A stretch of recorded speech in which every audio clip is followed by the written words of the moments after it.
नमस्कार, उत्तर प्रदेश की खबरों के साथ मैं हूं मनोज मानस। खबरों का रुख करेंगे उससे पहले देख लेते इस वक्त की अहम सुर्खियां।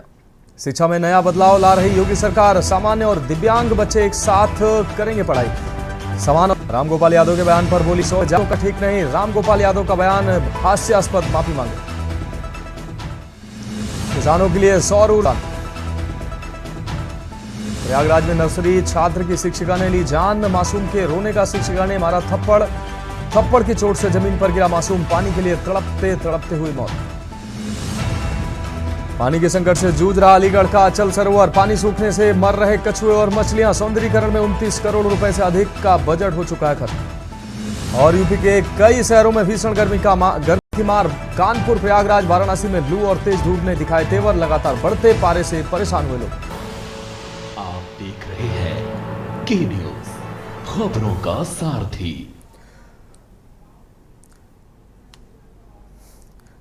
और अब खबरें विस्तार से। अहम खबर से बुलेटिन की शुरुआत करेंगे और इस वक्त की बड़ी खबर सामने आ रही है। राजधानी लखनऊ से खबर सामने आ रही है। यूपी में 18 एएसपी अधिकारियों के तबादले हुए हैं। एएसपी के आईपीएस अधिकारियों के तबादले हुए हैं।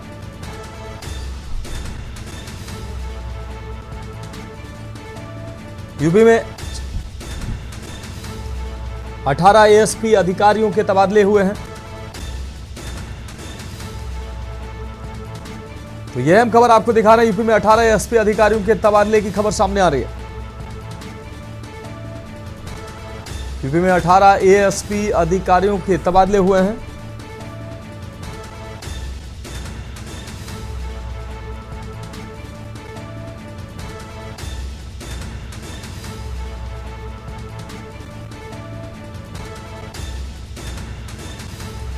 तो यह अहम खबर आपको दिखा रहे हैं। यूपी में 18 एएसपी अधिकारियों के तबादले हुए हैं।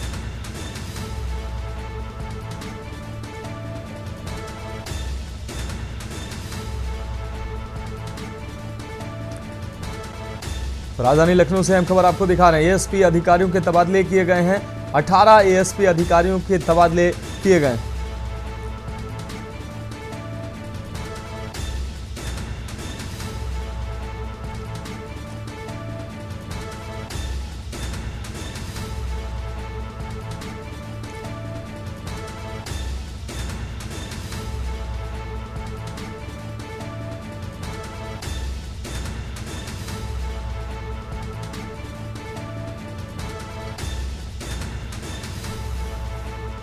तो यूपी में 18 एएसपी अधिकारियों के तबादले हुए हैं। यह अहम खबर आपको दिखाने 18 एएसपी अधिकारियों के तबादले हुए हैं। ये लिस्ट सामने आई है। 18 एएसपी अधिकारियों के तबादले हुए हैं।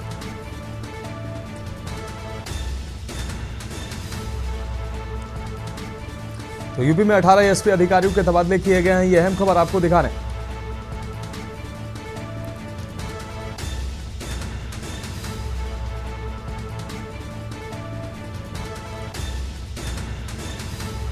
और इस खबर पर ज्यादा जानकारी के लिए हमारे संवाददाता शिवा शर्मा हमारे साथ जुड़ गए हैं। शिवा शर्मा, 18 एएसपी अधिकारियों के तबादले किए गए हैं, क्या कुछ अहम अपडेट है इस खबर पर?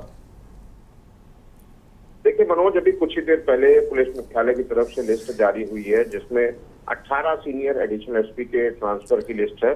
और इसमें नाम अखिलेश भदौरिया का है, जो लंबे समय से फिरोजाबाद में एडिशनल एसपी ग्रामीण के पद पर तैनात थे। उनको अब अमरोहा जिले में एडिशनल एसपी बनाया गया है। राहुल श्रीवास्तव, जो लंबे समय से पुलिस मुख्यालय में संबद्ध रहा करते थे, अब उनको उत्तर प्रदेश के डीजीपी का पीआरओ पद मिला है। और अखिलेश नारायण सिंह, जो लंबे समय से बाराबंकी में साउथ जोन के एडिशनल एसपी थे, अब उनको बाराबंकी से हटा करके लखनऊ पुलिस मुख्यालय अटैच कर लिया गया है। राम अरग, तो पुलिस मुख्यालय में प्रतीक्षारत थे, उनको बाहर निकाल करके अब अयोध्या का जो अपर पुलिस अधीक्षक क्षेत्रीय अभिसूचना यानी कि इंटेलिजेंस का एडिशनल एसपी बनाया गया है। रंजन सिंह, जो अभी तक अपर पुलिस अधीक्षक पुलिस मुख्यालय में तैनात थे, अब उनको वाराणसी भेजा गया है और वहां पर वो एडिशनल डीसीपी के कार्यरत बनाएंगे। ऐसी लंबी चौड़ी फेहरिस्त है और 18 लोगों के मनोज नाम है जो लंबे समय से अपने पद पर तैनात थे। अब उनको डीजीपी ने उनकी जगह से हटा करके दूसरी जगह तैनाती दी है। तो लंबी एक फेहरिस्त है और जरूर इस फेहरिस्त में बड़े बड़े दिग्गज जो एडिशनल एसपी अपने जगह जगह पर तैनात थे, उनको हटा करके उनकी जो कार्य क्षमता है उसमें काम लेने का काम किया जाएगा।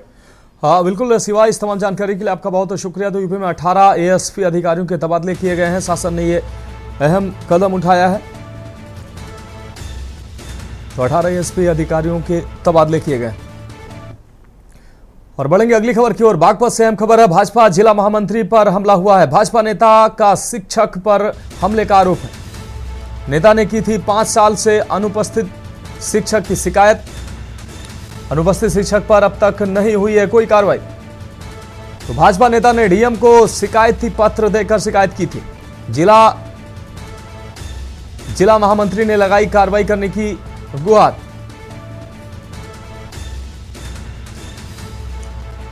तो बागपत से यह अहम खबर आपको दिखा रहे हैं। नेता ने की थी 5 साल से अनुपस्थित शिक्षक की शिकायत। अनुपस्थित शिक्षक पर अब तक नहीं हुई है कोई कार्रवाई। भाजपा नेता ने डीएम को दिया था शिकायती पत्र। जिला महामंत्री ने लगाई कार्रवाई कराने की गुहार।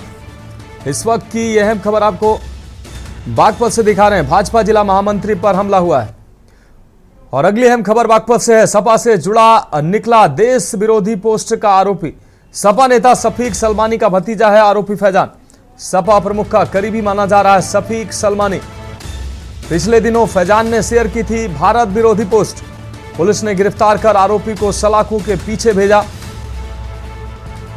एएसपी ने बातचीत में दी पूरे मामले की जानकारी। बागपत कोतवाली क्षेत्र के मुगलपुरा का यह पूरा मामला है। तो यह अहम खबर आपको दिखा रहे हैं। पुलिस ने गिरफ्तार कर आरोपी को सलाखों के पीछे भेजा है। एएसपी ने बातचीत में पूरे मामले की जानकारी दी है। इस वक्त की अहम खबर बागपत से आपको दिखा रहे हैं।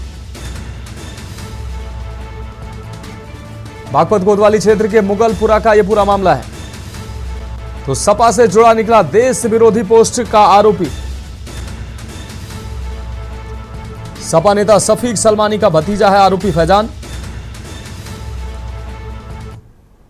और अगली खबर सीतापुर से। अज्ञात वाहन की टक्कर से अधेड़ की मौत हुई है। दुर्घटना के बाद मौके से वाहन सहित चालक फरार हुआ है। राहगीरों से सूचना पाकर मौके पर पुलिस पहुंची है। पुलिस ने शव को पोस्टमार्टम के लिए भेजा है। कमलापुर क्षेत्र के हाईवे पर हुई है सड़क दुर्घटना।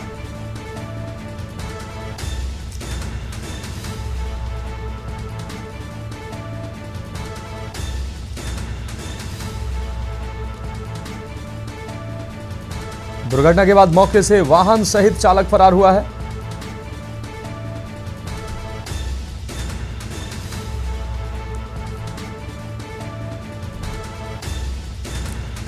तो यह अहम खबर आपको दिखा रहा है। पुलिस ने शव को पोस्टमार्टम के लिए भेजा है। यह अहम खबर कमलापुर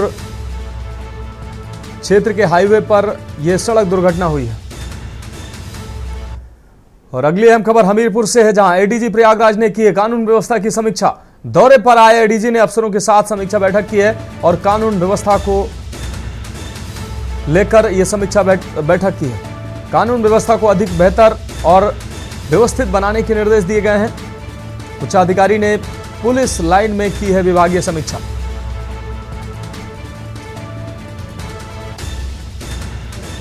तो पुलिस लाइन में विभागीय समीक्षा बैठक की है। एडीजी प्रयागराज ने कानून व्यवस्था की समीक्षा की। दौरे पर आए एडीजी ने अफसरों के साथ समीक्षा बैठक की है। कानून व्यवस्था को लेकर बेहतर बनाने के निर्देश दिए गए।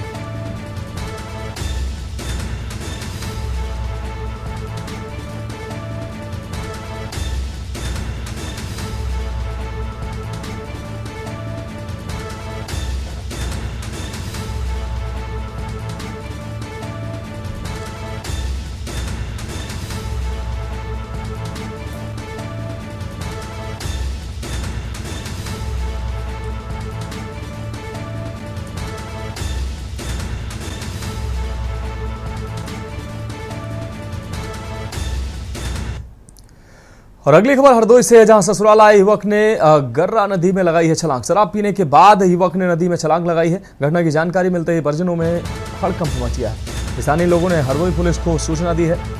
सूचना मिलते ही मौके पर पहुंची है पुलिस। पुलिस गोताखोरों की मदद से युवक की कर रही है तलाश। सांडी थाना क्षेत्र के बरौली गांव का यह पूरा मामला है।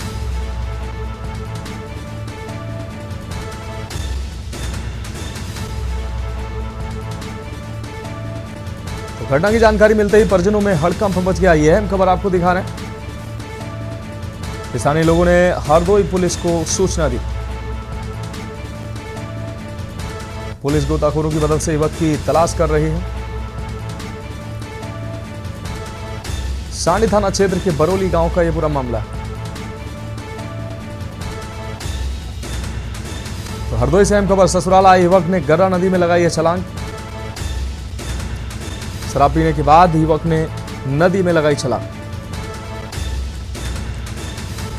घटना की जानकारी मिलते ही परिजनों में हड़कंप मच गया है। स्थानीय लोगों ने हरदोई पुलिस को दी है सूचना। घटना की जानकारी मिलते ही परिजनों में हड़कंप मच गया। इस वक्त यह अहम खबर आपको दिखा रहे हैं।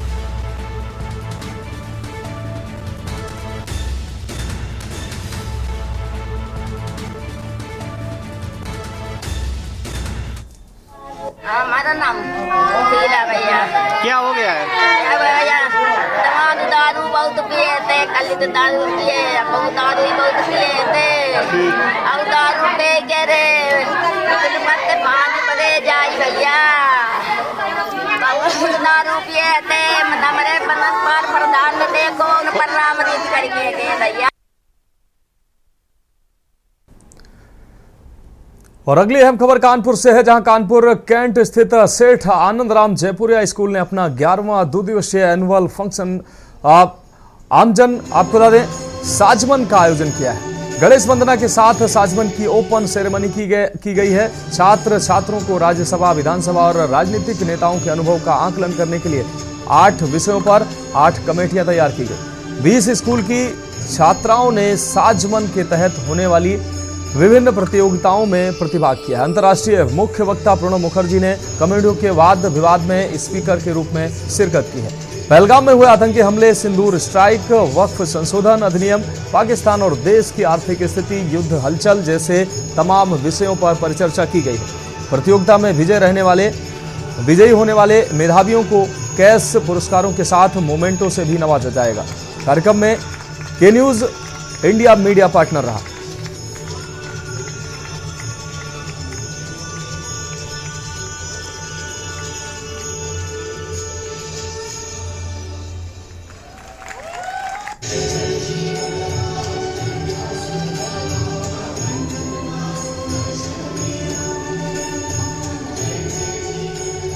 तो अंतर्राष्ट्रीय मुख्य वक्ता प्रणब मुखर्जी पहुंचे। 20 स्कूल की छात्राएं प्रतियोगिता में शामिल हुई हैं। Geopolitics is a very important issue these days, and that is why MUNs are an important part of the entire world now. And considering the recent situation, we planned to change the conference in such a way that we change the way MUNs work in the Kanpur circuit and in other circuits. And that is why, as an incentive for delegates, we have introduced a phenomenal prize pool and an exceptional executive board who will be able to guide the delegates and the people who attend our conference and make them understand the relevance and importance of geopolitics and the current scenario and global issues that can be solved together. आप क्या कहना चाहेंगी? आपने भी इसमें participate करा है, आयोजन की भूमिका अदा करी है। क्या है ये पूरी थीम और इसका नाम क्यों ऐसा रखा गया है?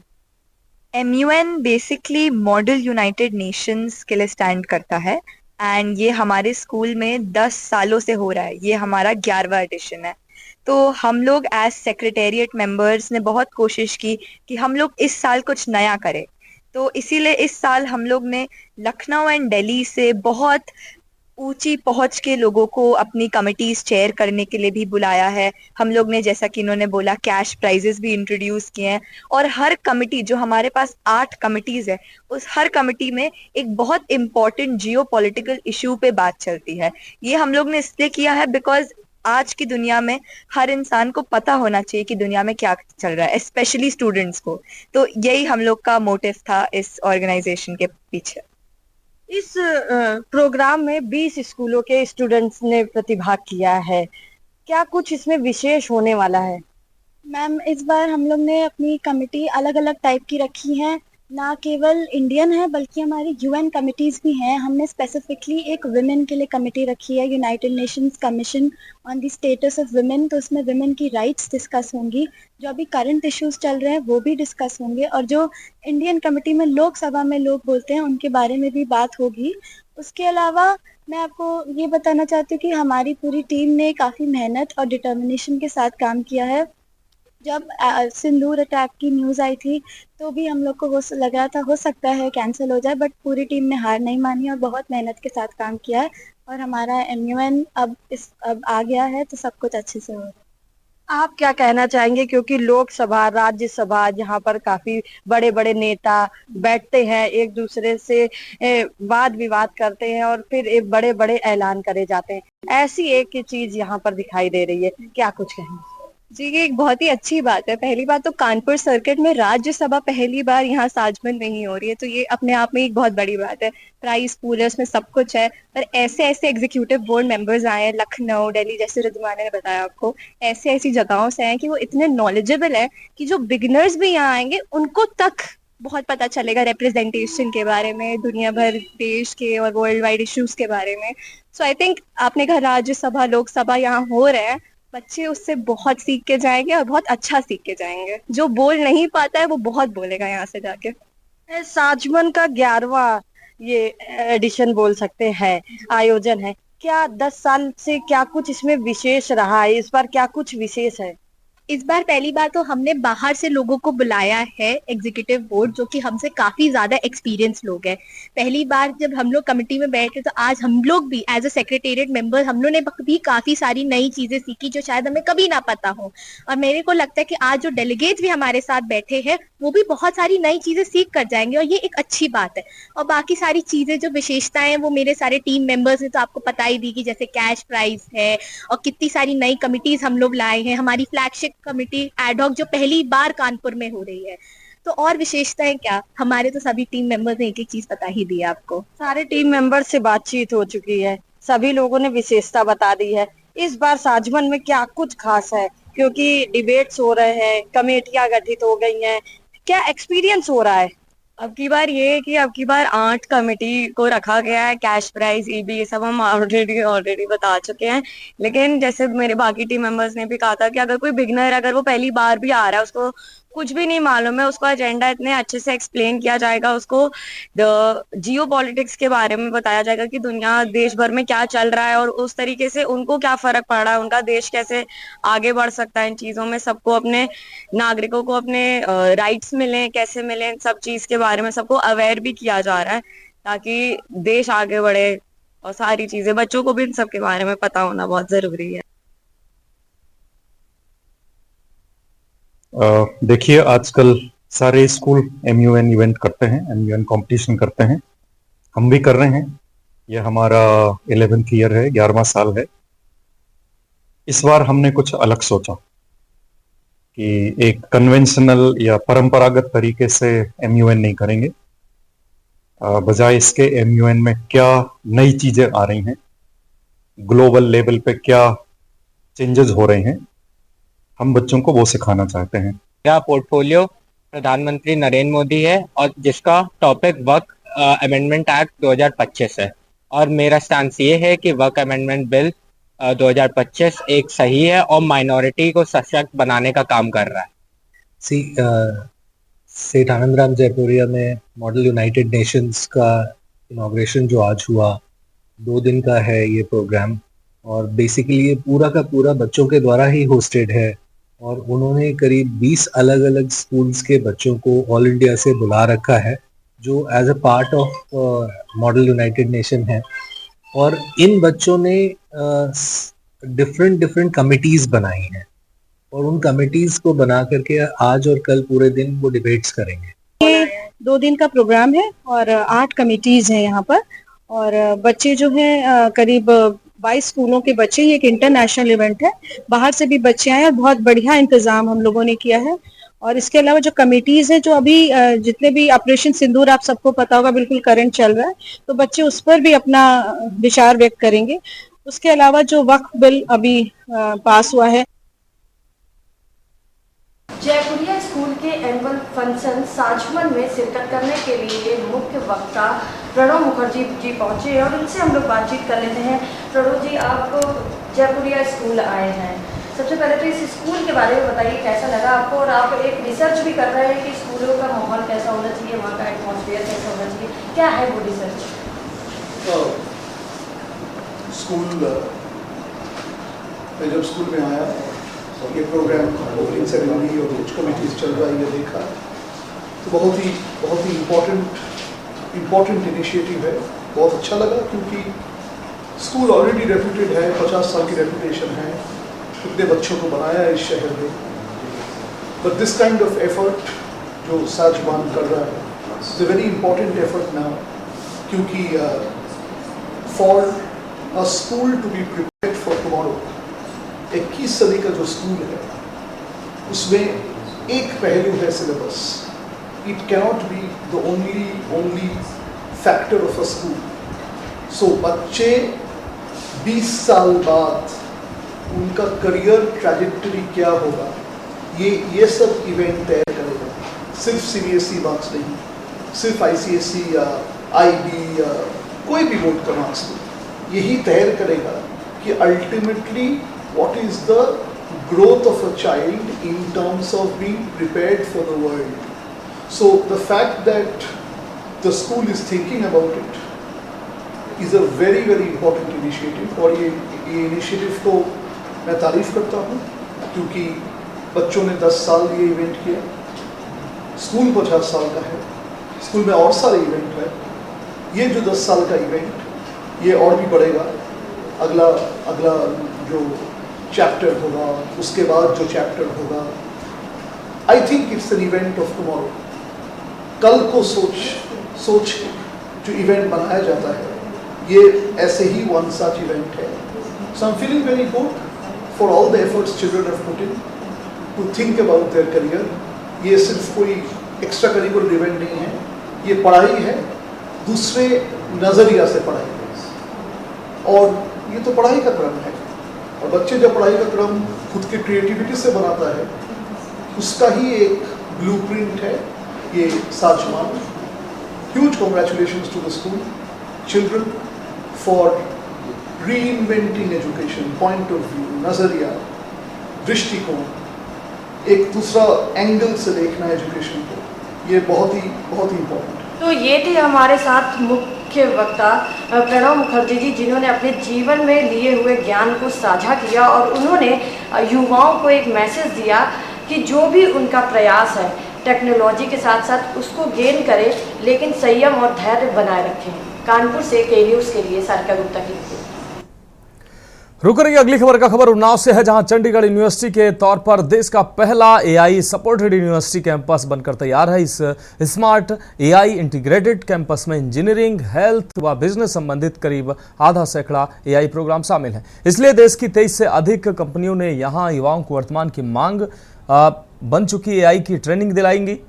खास बात यह है कि इस कैंपस में प्रशिक्षितों को एआई, रोबोटिक्स व क्लाउड कंप्यूटिंग जैसे क्षेत्रों में एक्सपर्ट फैकल्टी के माध्यम से सिद्धहस्तता प्रदान की जाएगी। यही नहीं, यूनिवर्सिटी प्रशासन 100% छात्र छात्राओं को स्कॉलरशिप सहित प्लेसमेंट की गारंटी भी दे रहा है। यूनिवर्सिटी के वीसी के सलाहकार प्रोफेसर डॉक्टर मनोज जोशी ने बताया कि संस्थान सरकार और यूजीसी से मान्यता प्राप्त है, जहां अगले 5 साल में 50,000 युवा लाभान्वित होंगे। अध्यापन कार्य शिक्षा सत्र 2025-26 से शुरू हो जाएगा।